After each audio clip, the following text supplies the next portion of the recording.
તે કર્મયોગી છે.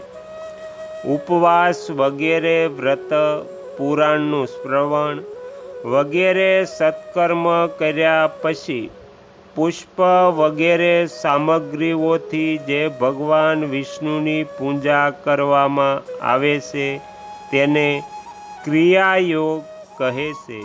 આ પ્રમાણે જે ભગવાન વિષ્ણુમાં ભક્તિ રાખીને ક્રિયાયોગમાં મન લગાવનારા છે તેમના પૂર્વ જન્મોના સમસ્ત પાપ નષ્ટ થઈ જાય છે.